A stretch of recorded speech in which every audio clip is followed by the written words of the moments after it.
بسم اللہ الرحمن الرحیم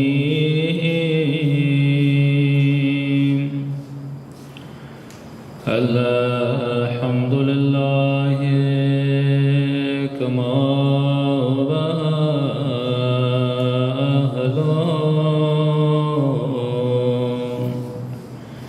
الصلاة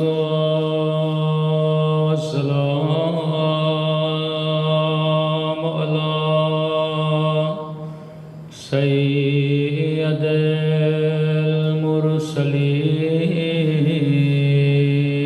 المرسلين وخاتم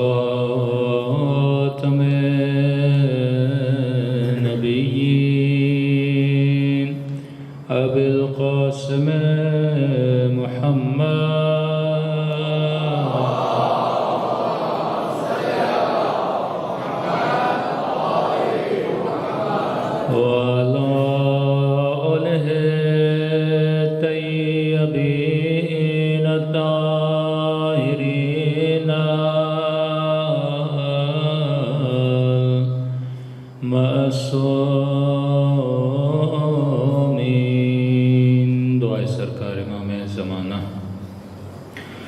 اللهم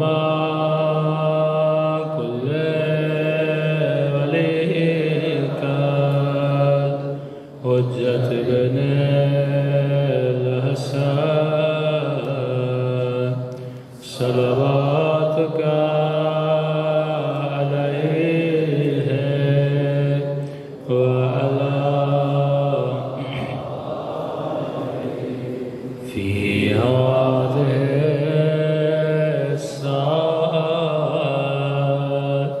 وفي كل ساعة وليا وحافظا وقائدا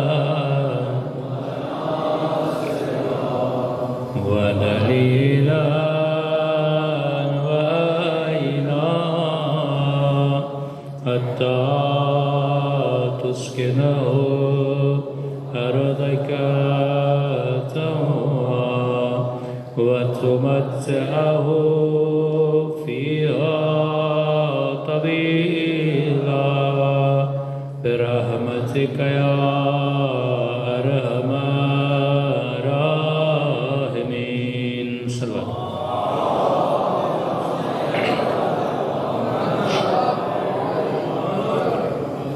بسم اللہ الرحمن الرحیم. رب اشرح لی صدری ویسر لی امری واحلل عقدۃ من لسانی یفقهوا قولی. اما بعد فقد قال سبحانہ وتعالی فی محکم کتابہ المجید وفرقانہ الحمید وقولہ الحق وهو اصدق الصادقین. بسم اللہ الرحمن الرحیم. هل ادلکم علی تجارۃ تنجیکم من عذاب علیم تؤمنون باللہ وتجاہدون فی سبیل اللہ. صلوات پڑھیں محمد و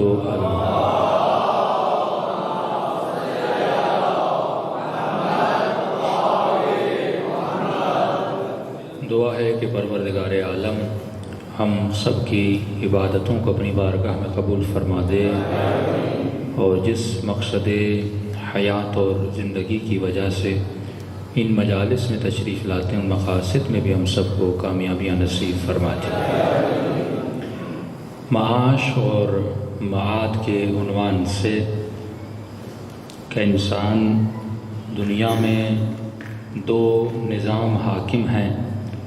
ایک نظام معاش کی بنیاد پہ چل رہا ہے، دوسرا نظام جو بنے گا حکومت امام میں وہ معاد کی بنیاد پہ ہوگا. معاش کا نظام ہم نے کافی تشریح کی، یعنی تمام تر دوستیوں، تعلق داریاں، رشتہ داریاں، محافل میں اٹھنا بیٹھنا، نوکری اور جاب کی تلاش میں جانا، ان سب کی بنیاد ہوگی معاش. کہ میں اسے دوست بناؤں جو مالدار ہو، میں اس سے رشتہ داری کروں جس کے پاس دولت ہو، جس کے پاس مال ہو. میری سیاست، میرا ملک، ممالک سے فورن پالیسی کی بنیاد ہر چیز معاش پر۔ کہ آپ ٹی وی پر ایک تجزیہ نگار کا جب تجزیہ سنتے ہیں تو وہ یہ کہتے ہیں کہ ہمیں امریکہ کے ساتھ چلنا چاہیے۔ کیوں چلنا چاہیے؟ کیونکہ ہمیں فائنینشلی فائدہ ہوگا۔ ہمیں سعودی عرب کا ساتھ دینا چاہیے۔ کیوں دینا چاہیے؟ کیونکہ سعودی عرب ہمیں $2 ارب دے گا۔ تو تعلقات کی بنیاد کیا بنی؟ معاش بنا۔ اگر یہی تعلقات کی بنیاد مولا علی کی زندگی میں دیکھیں آپ کو نہیں ملتی۔ لوگوں نے کہا کہ علی طلحہ زبیر حکومت دو، اپنا تخت بچاؤ۔ امام فرماتے ہیں میں حکومت کو بچانے کے لیے آیا ہی نہیں، میرا مقصد تخت بچانا نہیں ہے، حکومت بچانا نہیں ہے، دین خدا کو بچانا ہے۔ یہی لوگ مدینے میں حسین کے پاس آئے کہ مولا حسین بیعت کر لیجیے یزید کی۔ آپ سوچیں چھوٹا سا مسئلہ ہے، حسین کو جسٹ یہ کہنا تھا کہ میں نے یزید کی بیعت کی، یزید جانے اس کا کام جانے۔ فرمایا حسین مال بھی دیا جائے گا، دولت بھی دی جائے گی، اور مولا اگر کسی مقام کی ڈیمانڈ کرتے تو کیا مولا کو نہ دیا جاتا؟ پورا مدینہ امام کو دیا جاتا، مکہ مدینے کی حکومت دی جاتی۔ ایک لفظ ہے، لفظ بیعت۔ امام نے فرمایا اس لفظ پر حسین کمپرومائز نہیں کرے گا۔ بیعت کا مطلب یہ ہے کہ رضیت، میں اس کے عمل سے راضی ہو جاؤں، میں اس کے کردار سے راضی ہو جاؤں، میں اس کی رفتار سے راضی ہو جاؤں۔ فرمایا موت تو منظور ہے لیکن اللہ کے دین کی تباہی منظور نہیں ہے۔ کیوں؟ کیونکہ اہل بیت کی ڈیوٹی تھی۔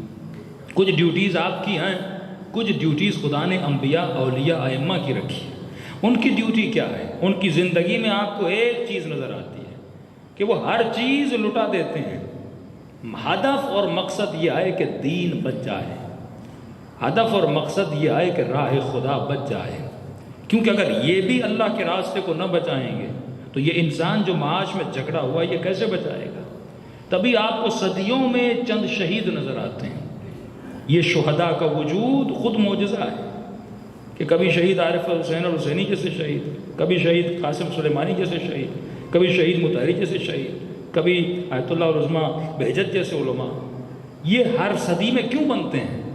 تاکہ وہ جوان جو اندھیروں میں جا چکا ہے اور کہے کہ مولانا مجھے کبھی کوئی ایسا انسان نظر نہیں آ رہا جو ایسے چلے حسین کی راہ پہ جیسے حسین چلے تھے۔ تو اللہ صدیوں میں آپ کو بندے دکھاتا ہے کہ دیکھو ایسے بندے بھی ہیں جنہوں نے حسین کی راہ پہ، شہید اول، شہید ثانی، ان دونوں شہداء کی، ان کو شہید کیا گیا، ان کو جلایا گیا، ان کی جسم کی راکھ بنا کے، اور یہ کس نے کیا؟ حکومت عثمانیہ نے۔ یہ چیزیں تو آپ کو دکھاتے وہ لوگ نہیں ہیں۔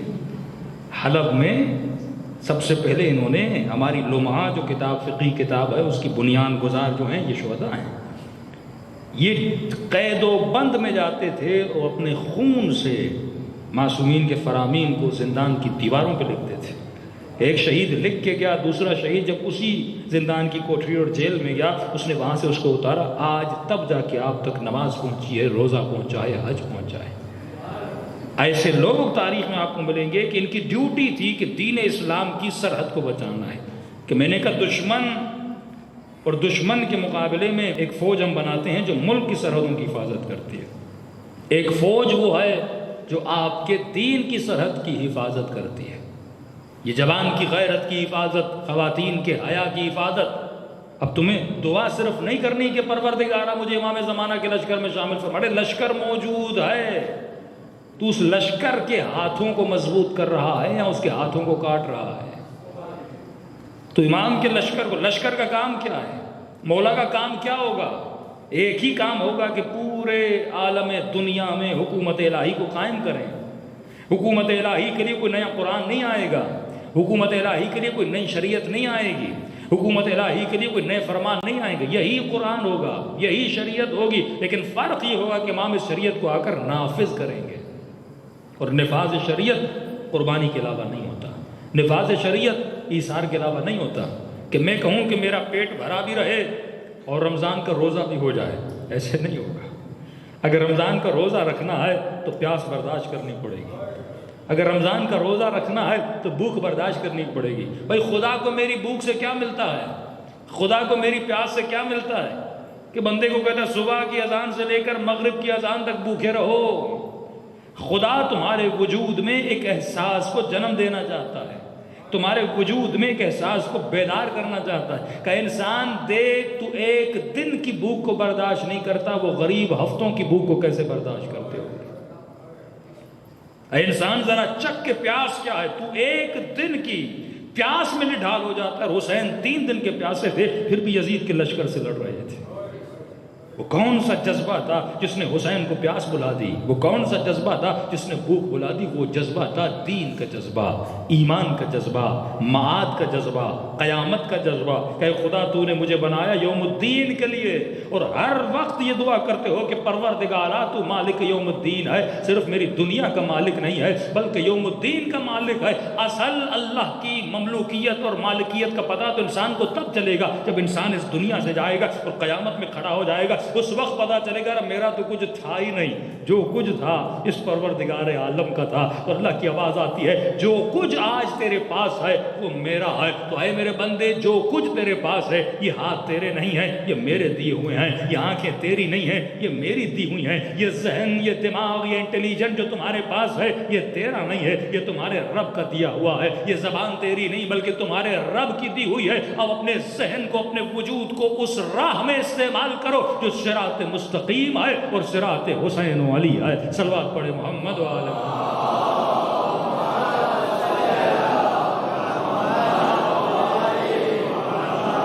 عجل فرج۔ تو انسان کو تو سوچنا چاہیے کہ ایک طرف میرا دشمن ہے۔ تو میں نے کل چند واقعات آپ کو بتائے کہ دشمن اور دشمن کی سازشیں، یہ ٹی وی، یہ میڈیا، یہ ایک تصور آپ کو دیتا ہے کہ میں نے کہا جیسے انہوں نے حکومت اسلامی کے تصور کو بدل دیا۔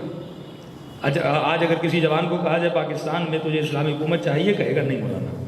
کیوں؟ کیونکہ اس کے ذہن میں حکومت اسلامی از اکول ٹو طالبان، حکومت اسلامی از اکول ٹو کہ گردنوں کو کاٹا جائے، بڑی داڑھی، یہ حکومت اسلامی کا تصور ہے۔ اب جوان کہے گا مجھے ایسی حکومت اسلامی نہیں چاہیے، کیونکہ ظالم نے آپ کے تصور کو کیا کر دیا؟ بدل دیا۔ حالانکہ حکومت اسلامی از اکول ٹو حکومت علی ابن ابی طالب ہے۔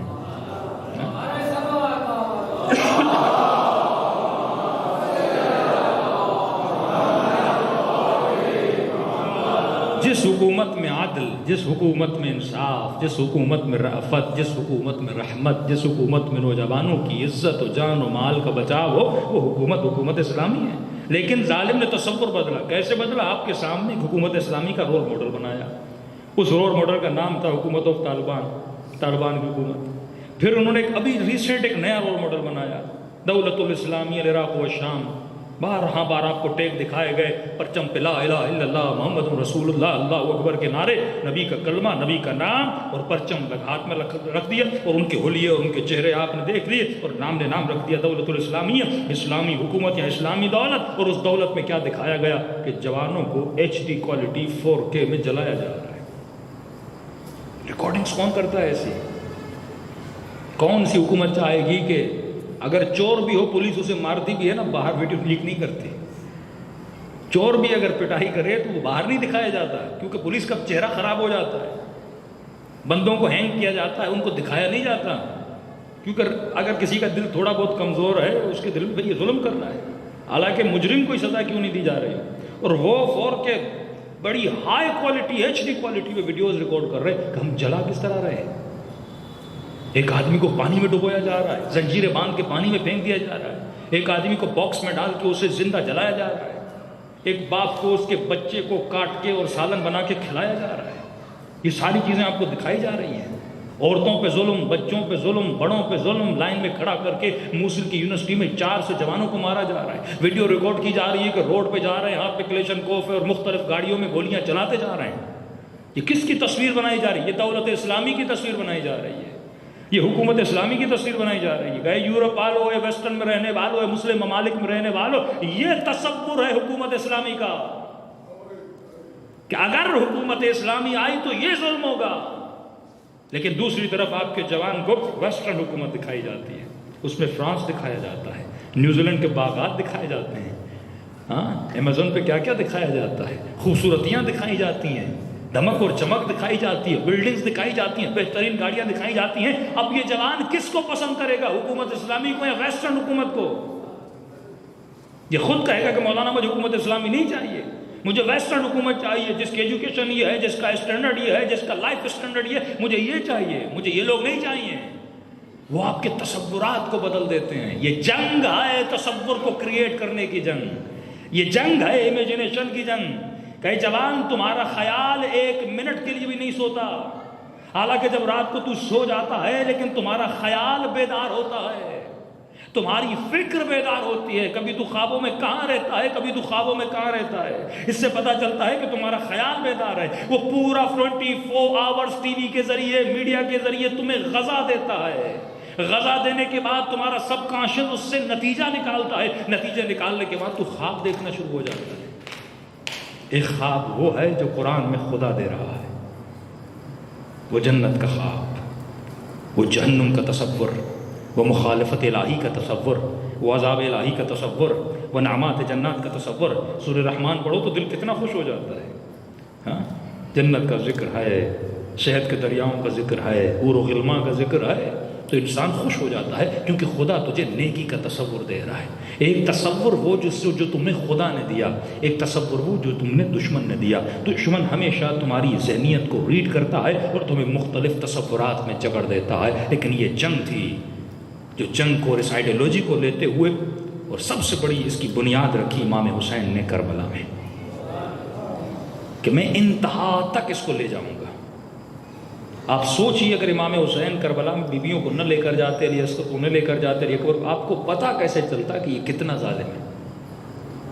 ایک انسان کے ظلم کو دکھانے کے لیے پوری کربلا میں فیملی کا ہونا ضروری تھا کہ تمہیں پتہ چلے کہ یہ صرف دشمن حسین نہیں بلکہ دشمن انسانیت تھے. کہ امام جب علی اصغر کو اپنے گود میں لے کر کھڑا کرتے فرماتے اگر تمہارا گنہگار ہے تو حسین ہے، اگر تمہاری جنگ ہے تو حسین سے. مجھے یہ بتا کہ 6 مہینے کے بچے نے تمہارا کیا بگاڑا؟ 6 مہینے کا بچہ، اس نے تمہارا کیا بگاڑا؟ تو امام نے بتایا کہ یہ انسانیت کے دائرے میں بھی نہیں آتے تھے، کیونکہ اصول تھا، جنگی اصول تھا کہ جب جنگ ہوتی تھی خواتین تکلیف نہیں دی جاتی تھی، جب جنگ ہوتی تھی بچوں پہ حملہ نہیں ہوتا تھا. لیکن یہ اسلام کی ایک ایسی جنگ ہے جس میں نہ خواتین کو چھوڑا گیا نہ بچوں کو چھوڑا گیا.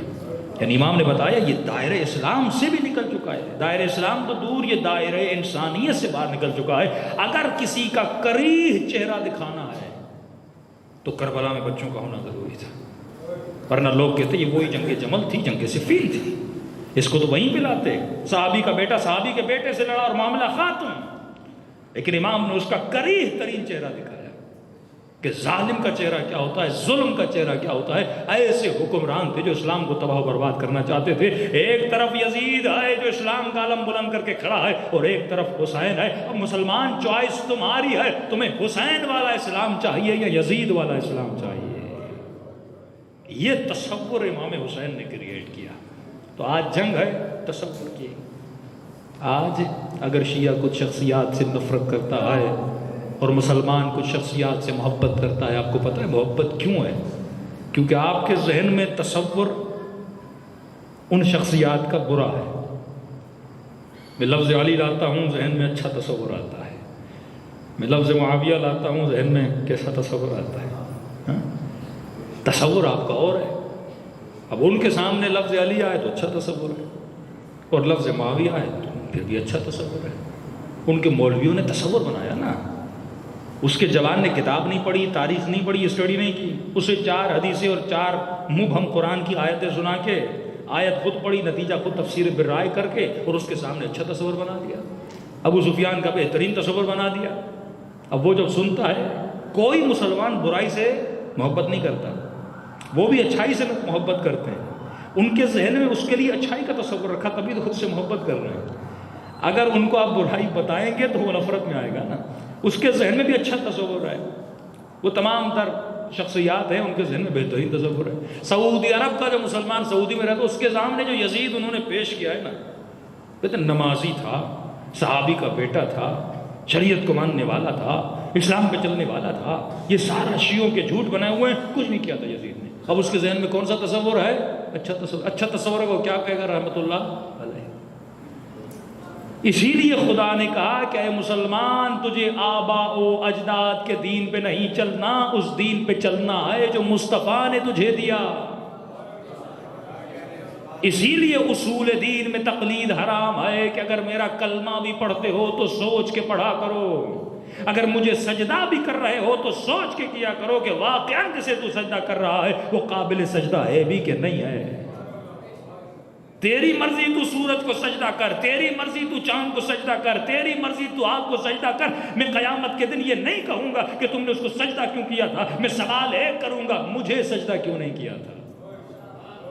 جسے سجدہ کیا تھا وہ لائق سجدہ تھا کہ نہیں؟ تو حیوان نہیں ہے، میں نے تجھے عقل سے نوازا ہے، اور عقل اور لوجک بتاتی ہے کہ جو قابل سجدہ ہو اسے سجدہ کیا جاتا ہے۔ میں ہرگز تم سے نہیں پوچھوں گا تم نے علی کو کیوں مانا تھا یا مخالف علی کو کیوں مانا تھا، میں ہرگز تم سے یہ نہیں پوچھوں گا کہ تم نے امیر شام کو حق پہ مانا تھا یا علی کو حق پہ مانا تھا، میں یہ پوچھوں گا کہ اپنی عقل سے فیصلہ کر کہ جسے تم نے مانا تھا وہ اس کی قابلیت بھی رکھتا تھا کہ نہیں رکھتا تھا۔ عقل سے فیصلہ کر کہ علم کس کے پاس تھا، شجاعت کس کے پاس تھی، ہدایت کس کے پاس تھی، خیبر کس کے پاس ہے، خندق کس کے پاس ہے، باب مدینۃ العلم کون ہے؟ جا نبی کے فرمان پر۔ ارے کون سے صحابی ہے جس کی فضیلت میں اتنی کتابیں لکھی گئی ہوں ماں سوائے علی ابن ابی طالب؟ ابھی مولانا طاہر القادری صاحب نے کتاب لکھی، ہر شیعہ کو لینا ضروری ہے۔ انہوں نے تمام تر اہل سنت کی کتابوں سے وہ فضائل جو مولا علی کے شان میں ایک کتاب میں جمع کی ہیں، یہ ان کی محنت ہے۔ پہلے کوئی ایسی روایات جمع شدہ نہیں تھی، اور جتنی فضیلتیں علی کے بارے میں اتنی فضیلتیں کسی صحابہ کے بارے میں۔ اب لوجیکلی پوچھئے، جب فضائل پڑھنے پر آئیں تو خود اہل سنت کے علماء فضائل پڑھتے پڑھتے تھکتے نہیں ہیں۔ نبی نے یہ کہا، نبی نے یہ کہا، اللہ نے یہ کہا، قرآن نے یہ کہا، فلاں جنگ میں یہ ہوا، فلاں جنگ میں یہ ہوا، اور جب پوچھا جاتا ہے کہ پھر افضل کون ہے، کہتے علی چوتھے نمبر پر ہے۔ لیکن عقل سے آ رہی، لوجک سے آ رہی کہ یہ کہیں کہ علی کے پاس پی ایچ ڈی بھی ہے، علی پروفیسر بھی ہے، پھر پوچھو افضل کون ہے، کہ وہ جو میٹرک پاس ہے۔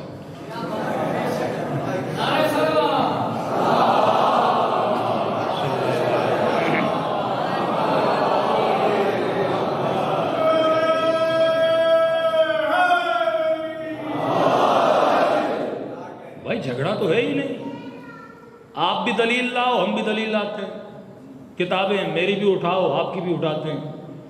کسی بھی شخصیت کو اگر دیکھنا ہے تو ہم رسالت کی زبان کے آئینے میں دیکھتے ہیں۔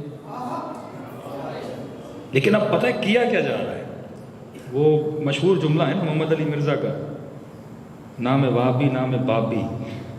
وہ کہتا ہے کہ میں بابوں کے دین کو بھی نہیں مانتا، اور واقعاً اس کو ہدایت تبھی ملی جب وہ بابوں کے دین سے نکلا۔ اب انہوں نے کنونشن کیا ان خبیثوں نے شیعوں کی پریس کانفرنس کے بعد، اور ہر کسی نے کہا کہ شیعہ کافر ہے علی اعلان۔ اور وہ جو منظور مینگل ہے، شکلیں آپ ان کی دیکھیں،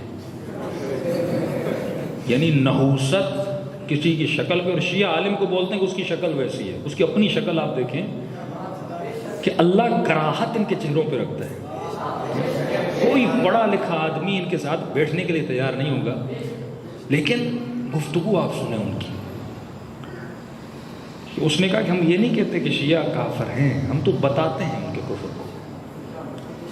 اور اس نے ایک نجس ترین چیز کا نام لیا اس بدبخت نے، اور کیونکہ ان کے منہ سے بد اخلاقی اور نجاست کے علاوہ کچھ اور نکل تو سکتا نہیں، کیونکہ دلیل ان کے پاس نہ علمی ہے نہ عقلی ہے، کوئی دلیل نہیں ہے۔ اب میرے بے شمار کلپس ہیں، میں دلائل دیتا ہوں، نیچے کمنٹس میں گالیاں دے رہے ہوتے ہیں۔ بھائی تمہیں اعتراض ہے تو عقلی دلیل دو نا۔ اور امام فرماتے یہی نشانی ہے میرے شیعوں کی کہ شیعہ جب دلیل دیتا ہے تو اس کے منہ سے یا قرآن کی آیت نکلتی ہے یا نبی کا فرمان۔ ان کے منہ سے آپ نکلیں گے گالی اور کچھ بھی نہیں، کیونکہ مقابلہ کر ہی نہیں سکتے، علم نہیں ان کے پاس۔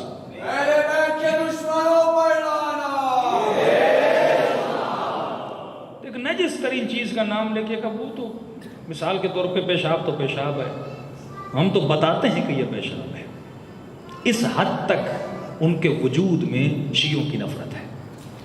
اب وہ خود اپنے زبان سے پھنس گیا، اس نے بخاری کی حدیث پڑھی، اب وہاں کوئی شیعہ ہوتا تو اسے جواب دیتا نا۔ اپنوں میں بیٹھ کے ڈھول بجانا یہ کون سی بڑی بات ہے؟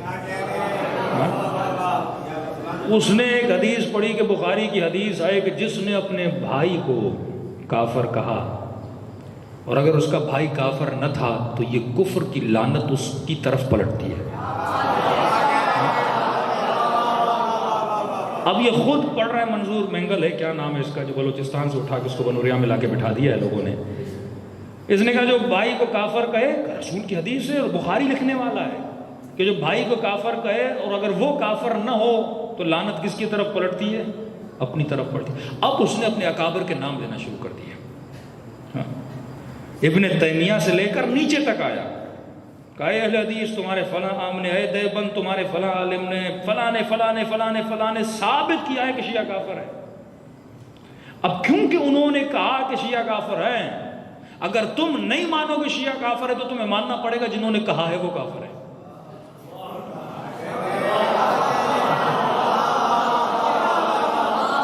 خود کہہ رہا ہے، وہ ان بڑوں کے میں نام نہیں لے رہا، یہ ناراض نہ ہو جائیں، ان کا ادھر ادھر مدرسہ نہ ہو، تو کہہ رہے جتنے بڑوں نے لکھا ہے کہ شیعہ کافر ہے اٹھا لیجئے شروع سے لے کر آخر تک۔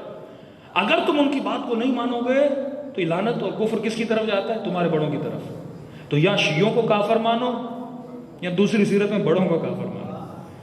تو بڑوں کو بچانے کے لیے ہمیں کافر کہہ رہے ہیں، اپنے مولویوں کو اور ملوں کو بچانے کے لیے۔ تو ہمارے شیعہ عالم دین نے اچھا کہا کہ ان کے پاس اپنی عقل نہیں ہے، یہ ہے طوطے۔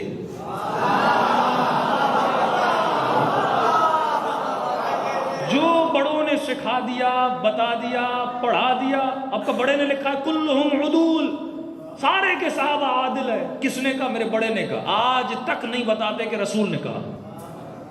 بھائی مجھے دین رسول سے لینا ہے یا تمہارے ابا سے لینا ہے؟ مجھے اسلام کس سے لینا ہے؟ رسول خدا سے لینا ہے نا۔ مجھے دین قرآن سے لینا ہے۔ ایک طرف قرآن کی آیت پر بس سابقون السابقون اولئک المقربون، جنہوں نے پہلے اسلام لایا ان پر اللہ صلوات بھیجتا ہے، رحمت بھیجتا ہے۔ پھر سورہ منافقون کس کے اوپر ہے؟ پورا سورہ۔ تو ایک آیت پڑھتا ہے، میں پورا سورہ لاتا ہوں۔ بتاؤ اپنے بچوں کو کہ یہ سورہ منافقون کس کے اوپر ہے؟ ہمارے اوپر ہے۔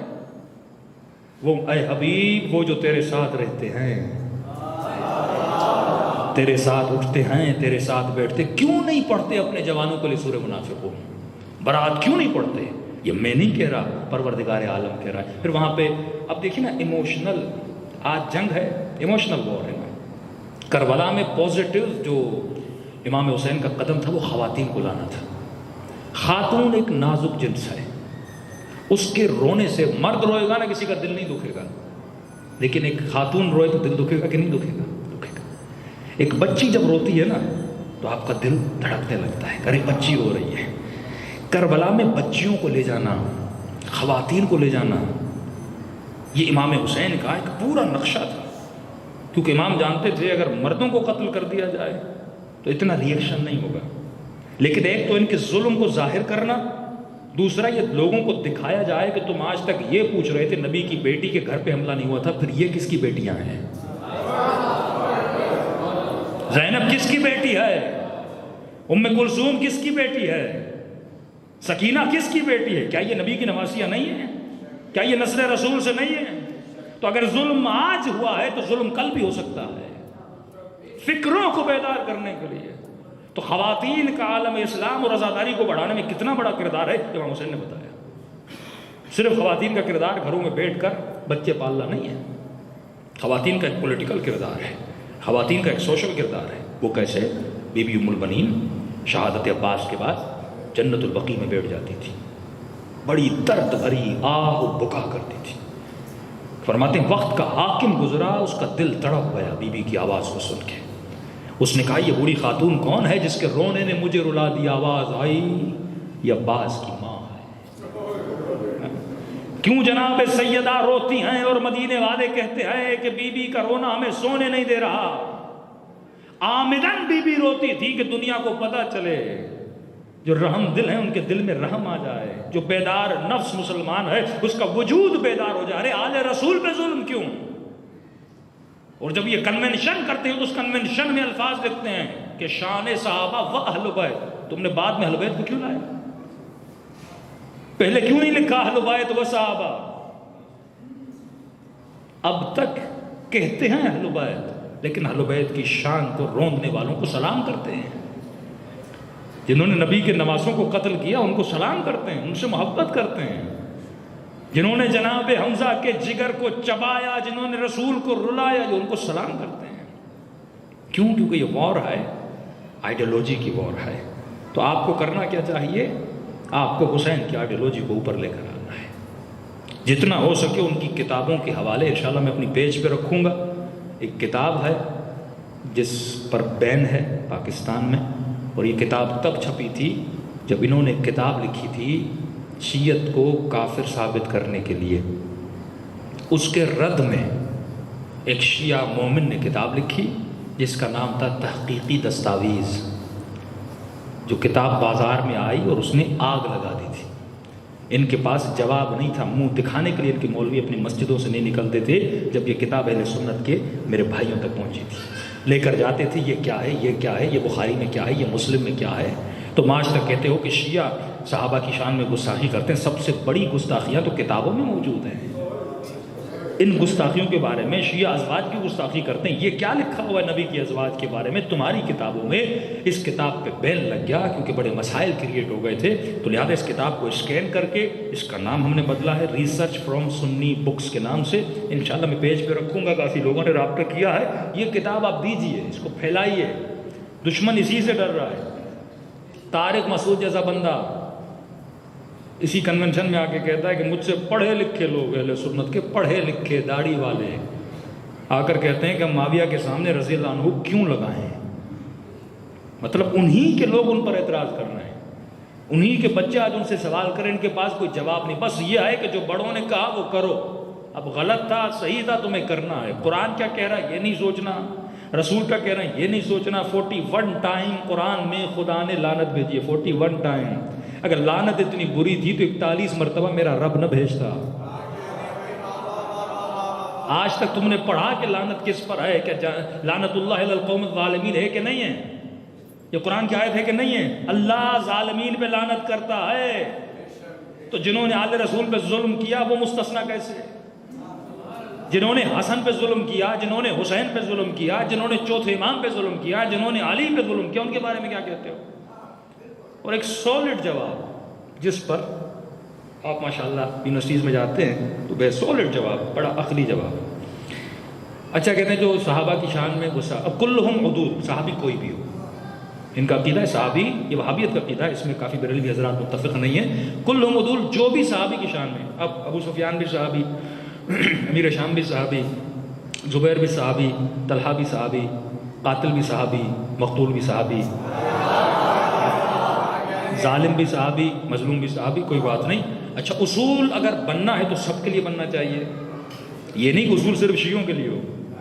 آپ اصول بنا دو کہ جو صحابی کو گالی دے، جو صحابی کو برا بھلا کہے وہ کافر ہے۔ ہم شیعہ آتے ہیں آپ کے اصول کے مطابق اس پیپر پہ سائن کرتے ہیں، ٹھیک ہے؟ آپ کے اصول پہ ہم جو بھی صحابی اول سے لے کر آخر تک، اب اس بحث میں پڑھتے نہیں کیا تھا، ظلم کیا نہیں کیا، لڑے نہیں لڑے، مشاجرات صحابہ کیا تھے، سب کو ہم چھوڑ دیتے۔ اصول بناؤ کہ جو بھی صحابہ کو برا بھلا کہے وہ کافر ہے، ہم اس اصول پہ سائن کرتے ہیں، پھر آ کر دیکھتے ہیں کہ کس کس نے کس کس صحابی کو 70 سال ممبروں سے گالیاں دی۔ اصول تیرا بنا ہوا ہے، پھر عمل بھی کرو۔ اپنے اصولوں پہ یہ خود پھنستے ہیں، کیونکہ تاریخ بھری ہوئی ہے کہ صحابہ نے صحابہ کو برا بھلا کہا۔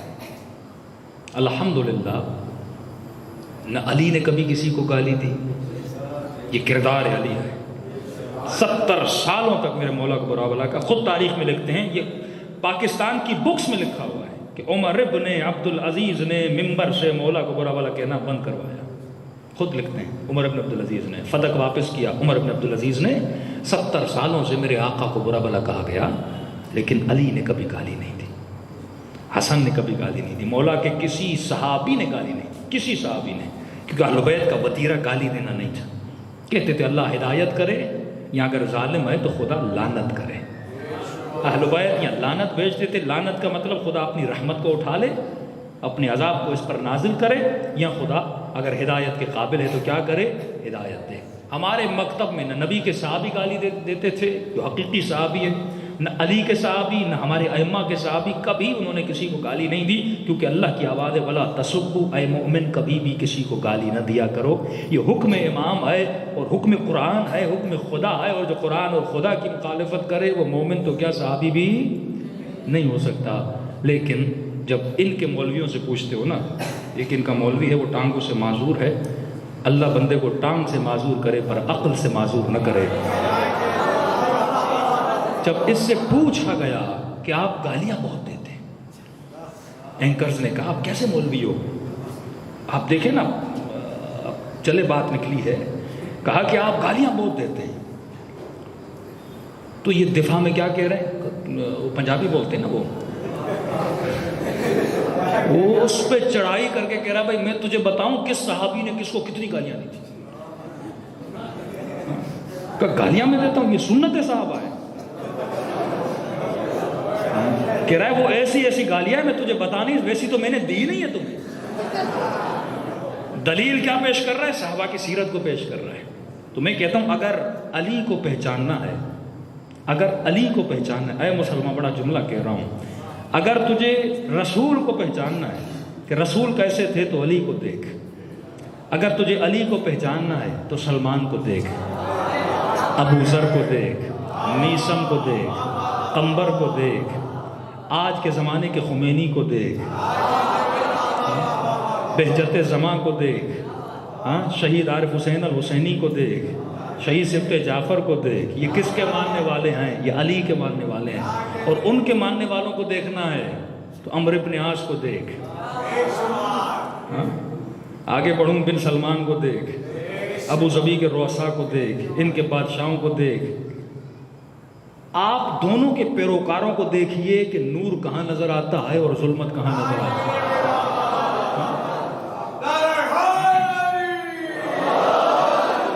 سارے پیروکار آپ کو ملیں گے۔ بھائی فلاں کے ساتھی کون تھے؟ امیر شام کے دوستوں کی لسٹ نکالی، بالکل سمپل ہے۔ امیر شام کے دوست کون تھے؟ پھر نیچے آئیے ان کے پیروکار۔ داعش کس کا پیروکار ہے؟ طالبان کس کا پیروکار ہے؟ سعودی عرب کس کا پیروکار ہے؟ یہ سارے انہی کے پیروکار ہیں نا۔ بچوں کے گلے کاٹنے والے، خواتین کو مارنے والے، ظلم کرنے والے، یہ سارے اس کا پیروکار ہیں۔ اور دوسری طرف آپ آئیے، آپ کو خمینی جیسے نورانی چہرے، آیت اللہ بہجت جیسے نورانی چہرے، آغا خامنئی جیسے نورانی چہرے، جن کی زندگی سے یہاں نماز ملتی ہے، جن کے خطبے اٹھاؤ تو یہاں اچھی باتیں ملتی ہیں، اور ان کے پیروکاروں کے پاس جاؤ تو ان کے سفرے سے یہاں شراب ملتی ہے۔ ان کی حکومت میں سعودی عرب وہ زمین جو مقدس زمین تھی، کیا حال کی پیروکار جس کے ہیں کام بھی ویسے ہی ہے نا۔ وہاں پہ ناچ، وہاں پہ گانا، وہاں پہ کیسینوز، اور مولوی داڑھی والا جا کے جوا کھیل رہا ہے اور ٹی وی پر بیٹھ کر دلیل دے رہا ہے کہ اللہ نے لذت رکھی کس کے لیے؟ مغلوں نے، مسلمان اپنی تاریخ پڑھتا ہی نہیں ہے، اس تاریخ پہ کچرا ہونا ہے۔ مغلوں نے جب بنو عباس کی حکومت پہ حملہ کیا تو کہتے ہیں بادشاہ کی ایک دربار سے 700 عورتیں برآمد ہوئیں۔ کس اسلام میں جائز ہے 700 عورتیں؟ 700 نکاح ہو سکتے ہیں؟ کہ ایک بادشاہ کے بعد 700 عورتیں ہوتی تھی، کہ ان کو ہم نے دربار سے نکالا۔ آج سعودی عرب چلے جائیے، کیا زنا ان میں نہیں ہے؟ کیا بد کرداری ان میں نہیں ہے؟ کیا شراب ان میں نہیں ہے؟ کیوں؟ کیونکہ رول ماڈل جب آپ کا غلط ہے تو آپ کا کردار ہی ہوگا۔ لیکن کوئی کہہ سکتا ہے خامنئی کے لیے ایسی بات؟ کوئی کر سکتا ہے امام خمینی کے لیے ایسی بات؟ جن کی کلپس، جن کی ویڈیو دو ہی حالتوں میں نظر آتی ہے، یا اللہ کی تبلیغ میں یا حالت سجدہ میں۔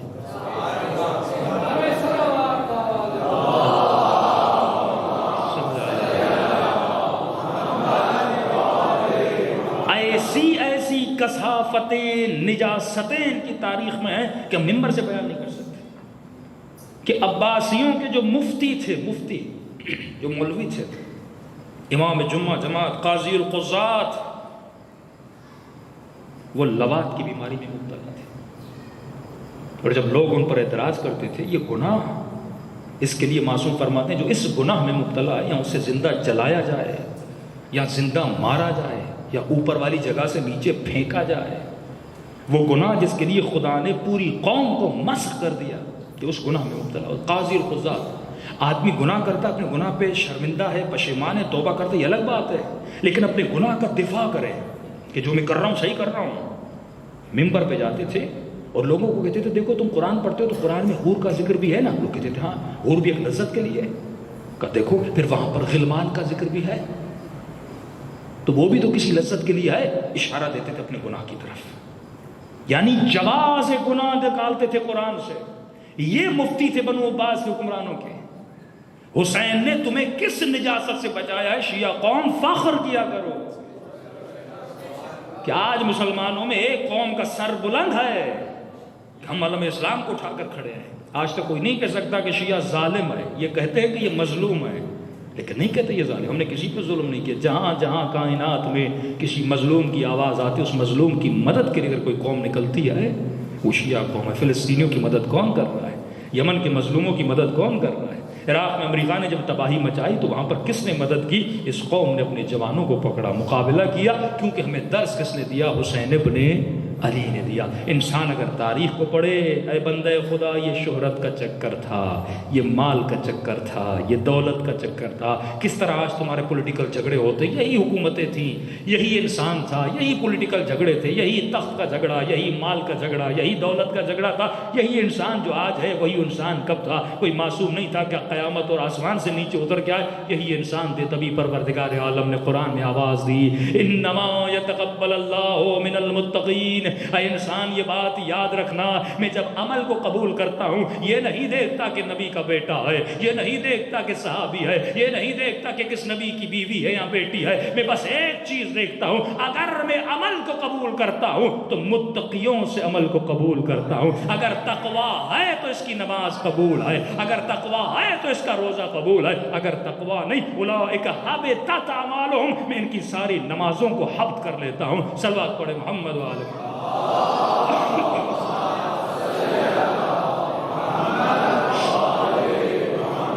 وَأَجِّلْ فَرْجَهُمْ. خلاصہ کلام کہ تقریریں سنی ہیں انہوں نے، کتنی تقریریں کی ہیں. جب طارق مسعود تقریر کرنے آیا، اس سے پہلے اورنگزیب فاروقی نے تقریر کی، 40 منٹ تقریر کی. اس انسان نما حیوان نے ایسی تقریر ایموشنل کی اس نے کہ ان کے سارے مفتی رونے لگے، مگر مچ کے آنسو بہا رہے تھے. ایسی تقریر میں سوچنے پر مجبور ہوا کہ اس بندے خدا کے پاس جو خطابت ہے، شعلہ بیان. طارق جو پہلا تھا طارق اعظم، وہ بھی ایسی تقریریں کرتا تھا، بڑی شعلہ بیان. جو جنگوی تھے ان کے وہ بھی ایسی تقریر. خطیب تھا، بہت بڑا خطیب تھا. چند سیاسی پارٹیز کے لیڈرز، آپ کو پتہ ہے خطابت ان میں، تو خطابت جو انسان کو ایموشن بناتی ہے نا، ایموشنل کر دیتی ہے. یعنی 40 منٹ اس نے ایسی تقریر کی، اس نے مولویوں کو رلا دیا. مولوی بڑا سنگدل ہوتا ہے. مفتیوں کو، طارق مسعود رو رہا ہے، سارے رو رہے ہیں. میں پریشان تھا کہ جو آدمی اپنی تقریر سے مفتی کو رلا دے وہ عوام کا حال کیا کرتا ہوگا. تصور کر سکتے ہیں آپ کہ کسی گاؤں میں چلا جائے اور ایسی تقریر کر دے، سادہ سا جوان، سادہ سا مسلمان، نہ تاریخ پڑھی، کچھ نہیں پتا اس کو، وہ شیعہ یہ شیعہ وہ، ایسی تقریر کرے. وہ تو اسی وقت کہے گا بتاؤ خودکش بم حملہ کہاں کرنا ہے، ابھی بتاؤ کس شیعہ کو مارنا ہے، کس مسجد میں جا کے خود کو پھوڑنا ہے. کیونکہ ایموشنل تقریر تھی نا. یعنی جو اپنے مفتی مولویوں کو رلا دے وہ عوام کا حال کیا کرتا ہوگا. ایسے لوگ انہوں نے بنائے کہ لوگوں کا برین واش کریں، حقائق کو چھپائیں، مگرمچھ کے آنسو بہائیں اور رو کر بتائیں کہ بھائی ہمارے ساتھ کیا ظلم ہو گیا. ان کو یہ تو نظر آتا ہے کہ ابو سفیان کے ساتھ ظلم ہو گیا، لیکن کربلا میں حسین نظر نہیں آتے، جناب حمزہ کا جنازہ نظر نہیں آتا، جناب ابو ذر غفاری کو جب شہر بدر کیا کیا وہ نظر نہیں آتا. نبی کا ایک صحابی ہے، اس منبر سے سنانا چاہیے، اس کو مارا گیا، مارنے کے بعد اس کی بیوی کے ساتھ زیادتی کی گئی. یہ حاکم وقت کا بھیجا ہوا والی تھا. کیوں؟ کیونکہ وہ بیعت نہیں کر رہا تھا، حضرت علی کا ماننے والا تھا. یہ سارے قصے محمد علی مرزا نے سنائے ہیں، تبھی تو اس کو بھی کہتے ہیں یہ شیعہ بن گیا ہے. جو بھی حق کی بات کرے کہتے ہیں یہ شیعہ ہے. کم از کم اتنا تو پتہ چلا کہ حق شیعوں کے ساتھ ہے. جب بھی کوئی مولوی حق کی بات کرتا ہے کمنٹس آپ پڑھیں شیعہ ہو گیا ہے. بھائی دلیل تمہارے پاس نہیں ہے، فوراً جواب شیعہ ہو گیا ہے. میں بخاری پڑھ رہا ہوں کہہ رہا ہوں شیعہ ہو گیا تو بخاری پھر شیعہ ہے. میں مسلم پڑھ رہا ہوں کہہ رہا ہوں شیعہ ہو گیا، پھر مسلم میں طبری پڑھ رہا ہوں کہہ رہا ہوں شیعہ ہو گیا ہے. بھائی تمہاری کتابیں ہیں، تمہیں سنا رہا ہوں، تم کہ تو شیعہ ہو گیا ہے. علمی ماحول ہونا چاہیے. اتحاد بین المسلمین کا مطلب کیا ہے؟ کہ گالم گلوچ نہ کرو، بے احترامی نہ کرو، ان کے مقدسات کی توہین نہ کرو، لیکن علمی ماحول اپنی جگہ پر ہے. علمی تقریر، حوالے والی تقریر ہونی چاہیے. کہاں سے بات کر رہا ہوں، ریفرنس کیا ہے، اگر جواب ہے تو جواب دیں، جھگڑا تو ہے ہی نہیں. یہ تو 87 میں ضیاء الحق نے ایک بیماری پاکستان میں لائی کہ پہلے پاکستان میں لیگلی مناظرہ ہوتا تھا. لیگلی 2 جج بیٹھتے تھے اور دونوں مناظروں کو سنتے تھے، آخر میں فیصلہ سناتے تھے کہ مناظرہ کس نے. ایسے تو شیعت نہیں بڑھی. یہ 88 تک اتنی پاکستان میں شیعت بڑھی، پورے انٹیریئر سندھ میں شیعت بڑھی اسی وجہ سے، کیونکہ علمی مناظرے ہوتے تھے. اب انہوں نے دیکھا کہ مناظرے ہوتے رہے تو شیعہ تو کسی مناظرے میں آج تک ہارا نہیں ہے، اور اگر کوئی ہار بھی جائے وہ یقیناً زیادہ پڑھا لکھا تھا نہیں. ورنہ دلائل اتنی شیعوں کے پاس ہیں، عقلی دلائل، نقلی دلائل، احادیث کی دلائل اتنی موجود ہیں کہ ہماری پیٹھ تو پہاڑ سے زیادہ مضبوط ہے. اب انہوں نے کہا مناظرہ بند کر دو. پاکستان میں مناظرے پہ قانونی بین لگا. حالانکہ اگر آج تک مناظرہ ہوتا، شیعہ سنی میں جھگڑا ہوتا ہی نہیں، تفرقہ ہوتا نہیں، قتل و غارت کبھی نہ ہوتی اگر مناظرہ بحال ہوتا. لیکن انہوں نے مناظرے کو بند کر دیا. اب ظاہر ہے جب گفتگو علمی نہیں ہوگی تو ظاہر ہے لوگوں کے ذہنوں کو انجماد میں اور جمود میں ڈالا جائے گا اور فریز کیا جائے گا. لیکن الحمدللہ یہ سوشل میڈیا کی طاقت ہے کہ جس نے آپ کا سر بلند کیا ہے. یہ اپنی مسجدوں میں جوانوں کو روک سکتے ہیں، روڈوں پہ روک سکتے ہیں، لیکن اس جوان کو موبائل کے استعمال کرنے سے روک نہیں سکتے. یہ یوٹیوب پہ جائے گا، یہ کلپس کو سنے گا، اس کا شعور بیدار ہوگا. تو آپ میں سے ہر کسی کی ذمہ داری ہے کہ ایک تو تشیع کا دفاع کریں، کیونکہ جو پلان انہوں نے اس دفعہ بنایا ہے وہ فل پلان ہے کہ شیعوں کو کافر ثابت کرنا ہے. تو اس میں جو عقلی دلائل ہیں وہ آپ کو دینی ہے کہ بھائی تم کس بنیاد پہ کافر کہہ رہے ہو. اگر اس بنیاد پہ کفر ہے کہ شیعہ صحابہ کو برا بھلا کہتے ہیں تو ان کے بارے میں کیا کہنا ہے جنہوں نے مولا علی کو برا بھلا کہا، ابو ذر کو برا بھلا کہا، قتل کیا، غارت کی. تو اصول اگر بننا چاہیے تو یہاں سے لے کر اوپر تک جانا چاہیے. یہ کیسی اصول اور عقلانی بات ہے کہ یہاں تک تو ہم مانیں گے اور نیچے ہم نہیں مانیں گے. صلوات پڑھیں محمد و آل محمد.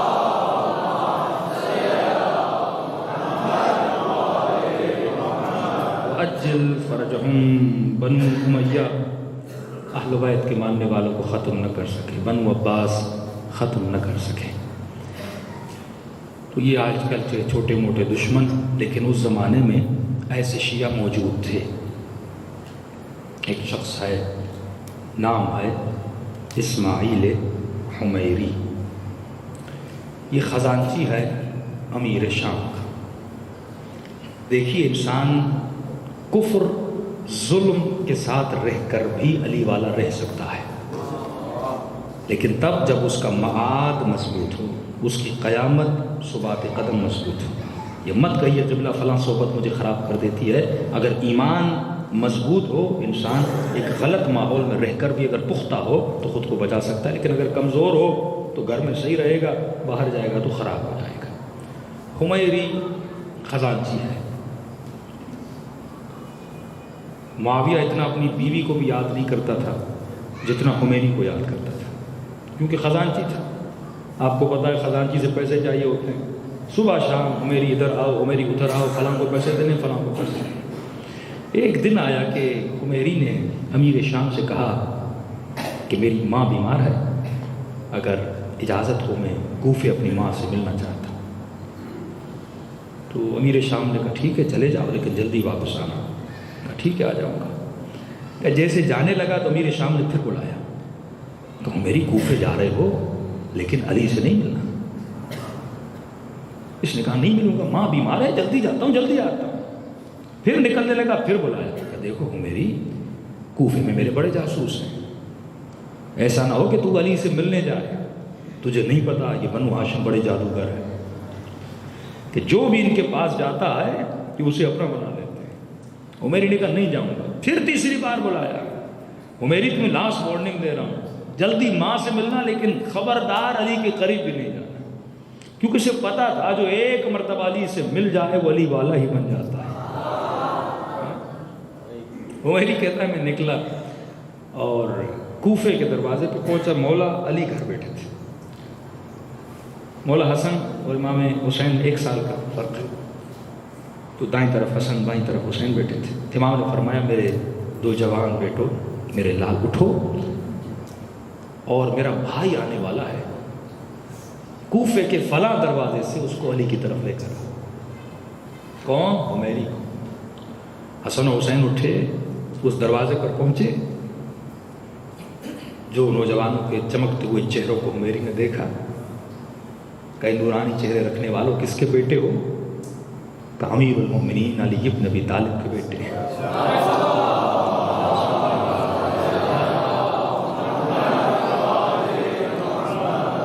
ان دونوں کو لے کر آئے اور امام کے گھر میں پہنچے، مولا اٹھے، بڑا استقبال کیا، حمیری کو سینے سے لے گئے۔ تو امام فرماتے ہیں حمیری کہیں ایسا تو نہیں تو فلاں کی دربار میں جا کر علی کو بھول چکا ہے؟ کہتا مولا آپ ابھی آرڈر کرے، میں شام کو چھوڑ دوں گا، اگر میں وہاں پر موجود ہوں تو آپ کے کہنے پر موجود ہوں۔ ایسے ایسے مولا کے اصحاب تھے جو جہاں پہ موجود ہیں۔ ہارون مکی کا آپ نے نام سنا، بہت سارے ایسے لوگ جو وہاں پر موجود تھے۔ کہ مولا میں کیسے، اب اس نے بڑے القابات دیے، مسائل ہیں آج کل بڑے سوشل میڈیا پر، القابات نہیں گنواؤں گا، بڑی عزت افزائی کی، حوصلہ افزائی کی اس نے میرے شام کی، اور کہ مولا جب تک آپ کہیں گے میں وہاں رہوں گا، اگر آپ نہ کہیں گے میں ابھی آپ کی خدمت میں، کہ مولا میں آپ کی جوتی کو بھی کسی کے برابر نہیں سمجھتا، کہاں آپ اور کہاں وہ۔ یہ کہنے کے بعد امام نے کہا نہیں، ہمارا حکم ہے تم وہیں پر رہو اور ہمارے شیعوں کی نگہداری کرو۔ معصوم نظام ظلم میں اپنے لوگوں کو بھیجتے تھے اور اس شرط پہ اجازت دیتے تھے کہ تم ظالم کے پاس کام کر سکتے ہو یا ظالم حکومت میں نوکری کر سکتے ہو، اس شرط پہ کہ تم ہمارے چاہنے والوں کی مدد کرو، وہ احیا امرنا، اور ہمارے امر کو زندہ رکھو۔ اس پہ میں کل آؤں گا۔ اور جیسے نکلنے لگا، اس واقعے بتانے کی اصل وجہ پہ بھی آ رہا ہوں، جیسے امام کی دربار سے نکلنے، امام نے فرمایا اے حمیری تمہیں ایک خوشخبری دوں، ایک سعادت بھری خبر دوں کہ جو خبر کسی کے نصیب میں نہیں ہے اللہ نے تمہارے نصیب میں رکھی ہے۔ کہ مولا بتائیے۔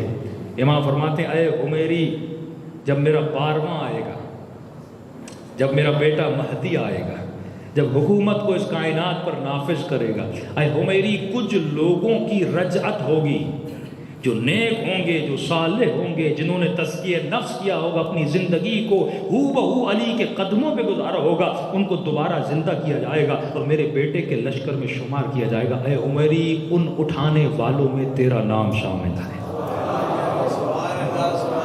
تو آپ نے دیکھا نظام معاش میں رہتے ہوئے، فسق و فجور کے نظام میں رہتے ہوئے اگر اپنے ایمان کو کوئی بچا لیتا ہے تو یہ اس کے لیے خوشخبری ہے۔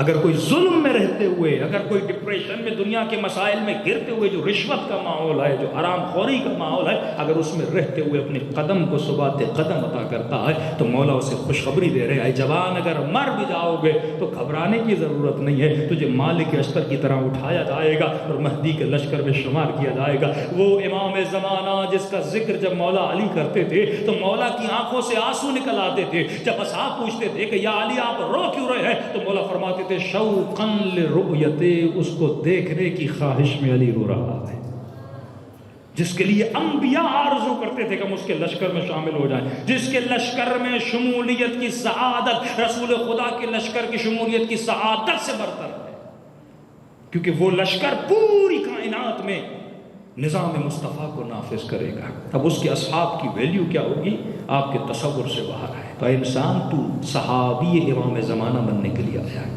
تو حضرت مہدی میں لشکر میں شمولیت چاہتا ہے، اور اس کے لیے امام فرماتے کہ روزانہ اٹھا کر صبح کی نماز کے بعد دعائے عہد پڑھا کر، فرماتے جو 40 دن دعائے عہد پڑھے خلوص سے دل سے، اگر مر بھی گیا تو خدا اس کو اٹھائے گا اور اپنے مہدی کے لشکر میں شامل کرے۔ یہاں تک معصوم فرماتے 40 دن دعائے عہد پڑھے، اگر واقعاً سچے دل کا ہو تو خدا اسے امام زمانہ کی زیارت نصیب کرائے گا۔ صلوات پڑھے محمد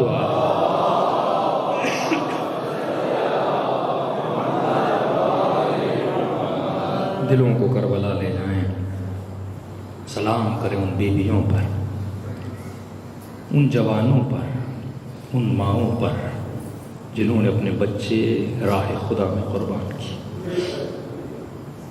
فرماتے رات کا اندھیرا تھا، مولا حسین خیام حسینی سے گزر رہے تھے، اتنے میں امام نے کسی بی بی کے رونے کی آواز سنی، جب غور کیا تو دیکھا یہ رباب ہے، جذبہ ایمانی تو دیکھو، رو کے اپنے اصغر سے باتیں کر رہی ہے، وہ کہہ رہی ہے علی اصغر کل قاسم کی ماں قاسم کو قربان کرے گی، اکبر کی ماں اکبر کو قربان کرے گی، لیکن میرے لال تو اتنا چھوٹا ہے تلوار بھی نہیں اٹھا سکتا، میں حسین پہ کیا قربان کروں گی؟ اور واللہ اس بی بی نے سب کچھ قربان کر دیا، 1 سال زندہ رہی، کبھی سائے میں نہیں بیٹھی، جب مولا کہتے تھے سائے میں آ جائیے کہتی تھی میرے حسین کا جنازہ دھوپ میں پڑا تھا، جب پانی پینا نصیب بھی ہوا تو گرم پانی پیتی تھی، کہتی تھی میرے حسین کو پیاسا مارا گیا، میرے اصغر کو پیاسا مارا گیا۔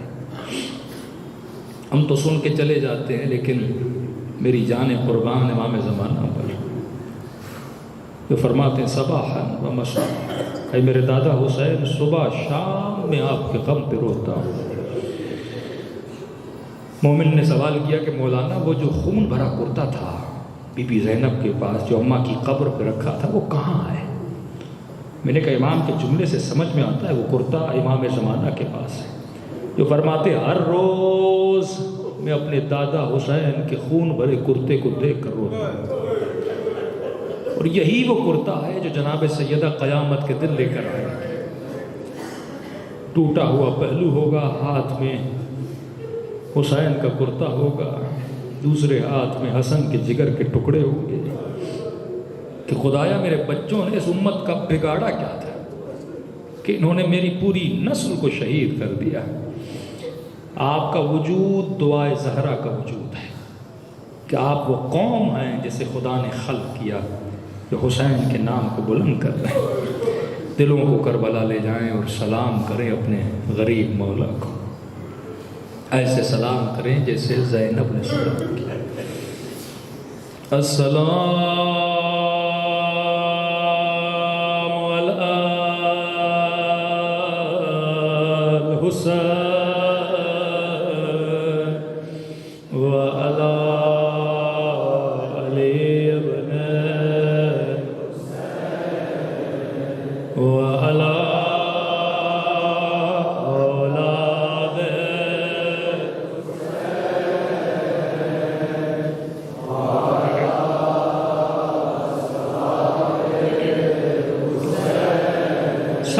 السلام علی الحسین وعلی علی ابن الحسین وعلی اولاد الحسین وعلی اصحاب بلند آواز سے السلام علی حسین وعلی علی ابن وعلی اولاد الحسین وعلی اصحاب میرا سلام ہو علی اصغر کی خشک زبان پہ،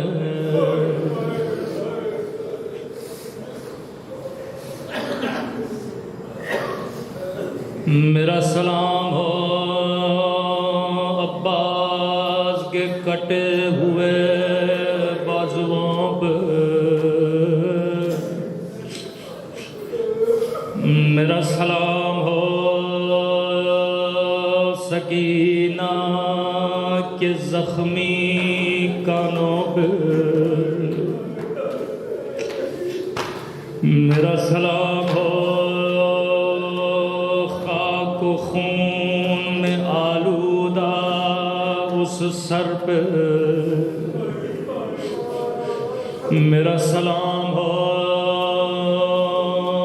کٹی ہوئی رگوں پہ جن پہ سکینہ بوسہ دے رہی تھی، میرا سلام ہو اس باپ پہ جس کے سر کے بال سفید ہو گئے۔ راوی کہتا ہے میں نے حسین کو قاسم کے لاشے پہ بھی دیکھا تھا، میں نے حسین کو اصغر کا ننھا سا بدن اٹھاتے ہوئے دیکھا تھا، میں نے حسین کو محمد کے لاش اٹھاتے ہوئے دیکھا تھا، میں نے حسین کو دو کٹے ہوئے بازوؤں کو چومتے ہوئے دیکھا تھا، لیکن ایک مقام ایسا آیا میں حسین کو پہچان نہ سکا۔ کبھی حسین زمین پہ گرتے تھے، کبھی حسین کھڑے ہوتے تھے، بچوں کی طرح اپنے گھٹنوں کے بل چل رہے تھے، سر کے بال سفید ہو گئے، داڑھی کے بال سفید ہو گئے۔ سنو گے یہ کون سا مقام تھا جب رو رو کے کہہ رہے تھے ادعونی یا بنیا، اے میرے لال تیرے بابا کو کچھ نظر نہیں آتا۔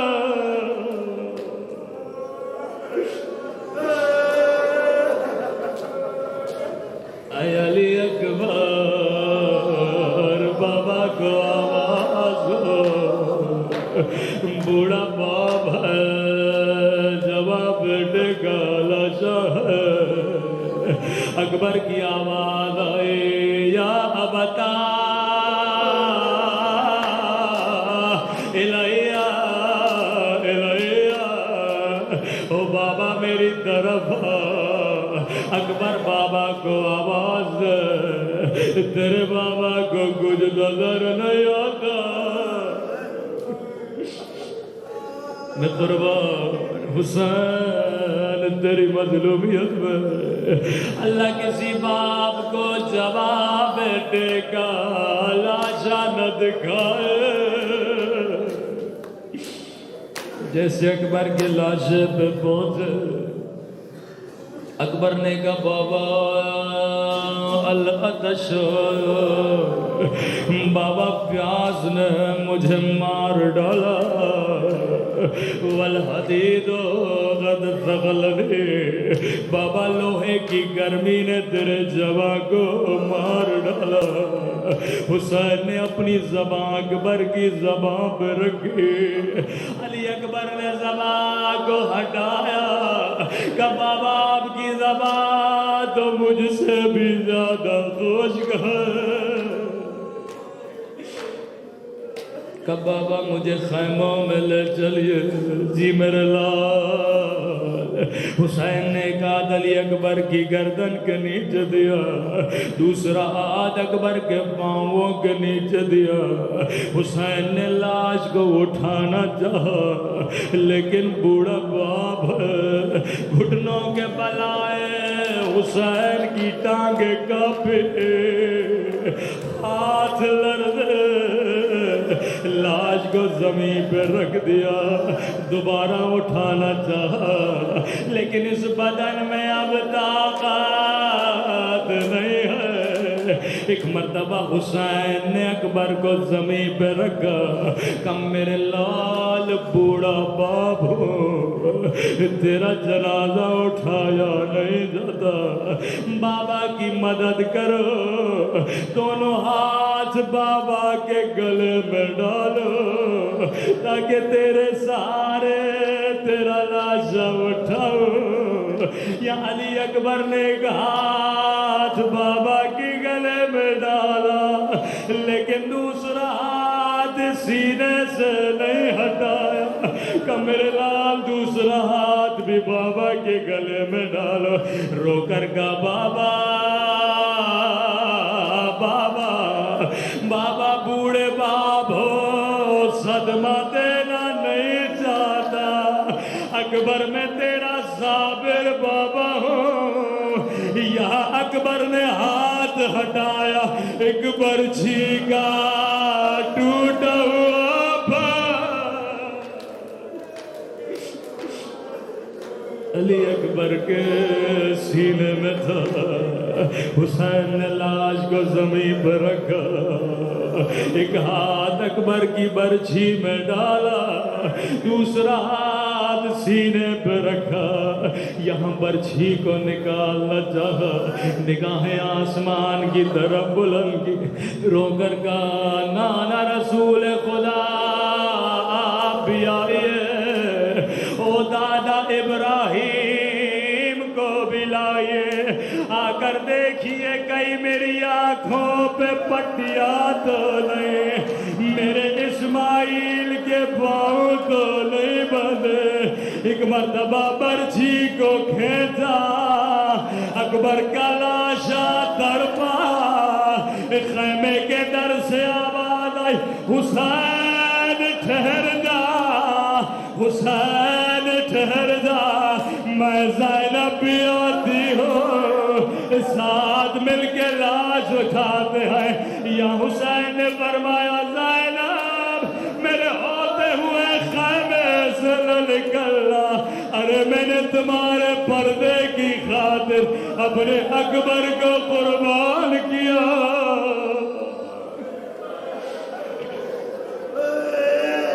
میں نے تیری چادر کی خاطر اے خدا تجھے اکبر کی جوانی کا باعث تجھے حسین کے بڑھاپے کا باعث ہمارے مولا اور آقا امام زمانہ کا ظہور فرما ہم سب کو مولا کے آوان و انصار میں شریک فرما ہمارے قبر و برزخ کے سفر کو آسان فرما اس ذکر کو اپنی بارگاہ میں قبول فرما ربنا تقبل منا انک انت السمیع